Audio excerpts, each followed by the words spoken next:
Durante el Holocausto murieron 6 millones de judíos, asesinados. En total, 11 millones de seres humanos que por intolerancia y odio fueron borrados de la tierra. Sin embargo, la vida misma y la esperanza no terminaron en ese momento. Nos levantamos y seguimos. Crecimos y volvimos a sonreír y aquí estamos. Sin olvidar, pero perdonando para poder continuar el camino. Hoy aquí sembramos un árbol que a través de la historia de la humanidad misma, una y otra vez, ha significado el renacer, el aliento y la fortaleza. Un olivo. El olivo de la paz, para que cobijados bajo sus hojas plateadas, nos llenemos de la fuerza que nos permita seguir adelante. Este olivo, donado por la comunidad judía de Bogotá en memoria de Sigfrido y Perla Demner, es desde siempre y para siempre un símbolo de vida.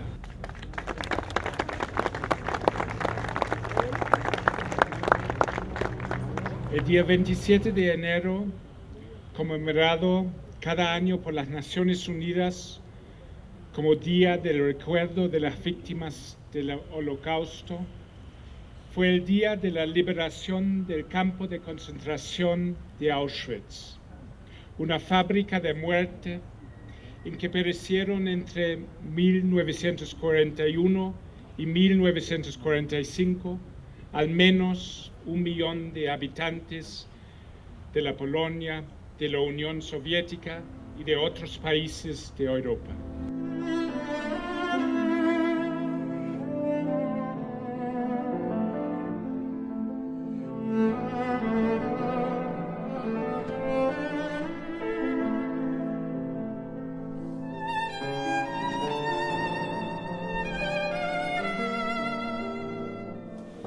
Es un honor para el Centro de Memoria, Paz y Reconciliación el que se nos haya dado la oportunidad de albergar esta conmemoración tan importante y este homenaje a las víctimas del Holocausto y en particular un homenaje a las mujeres.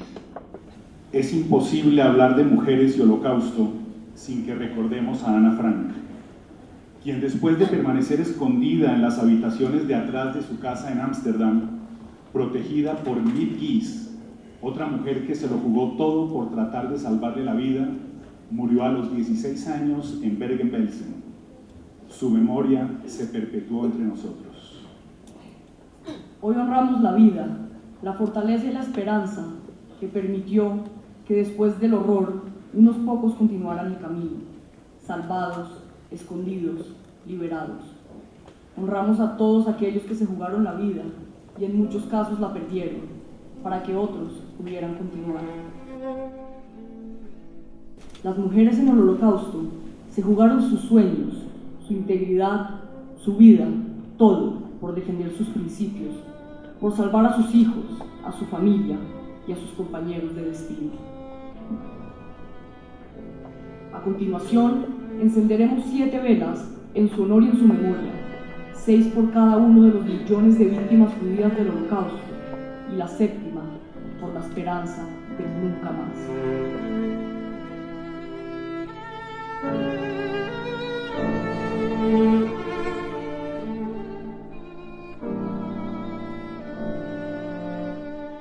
Edith Stein nació en Breslau, hoy Polonia, en el seno de una familia judía. Edith Stein le escribió, como hija del pueblo judío, pero también hija de la Iglesia Católica, una carta al Papa Pío XI en el que señaló los peligros que se cernían con la llegada de los nazis al poder. Le decía, entre muchas otras cosas, tenemos lo peor para el prestigio de la Iglesia si el silencio se prolonga por más tiempo. En 1938 fue enviada a Holanda, en donde poco después fue arrestada por la Gestapo y trasladada al campo de exterminio nazi de Auschwitz. Hanna Senesh nació en Hungría en el seno de una familia judía.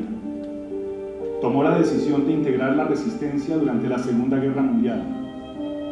Fue entrenada por el ejército británico para lanzarse en paracaídas sobre Yugoslavia y salvar a los judíos de Hungría, quienes estaban a punto de ser deportados al campo de concentración de Auschwitz. Hanna Senesh Fue detenida en la frontera húngara, llevada a prisión y torturada, pero se negó a revelar detalles de su misión, por lo que se le hizo un juicio sumario y, acusada de traición, fue fusilada. Tenía 22 años.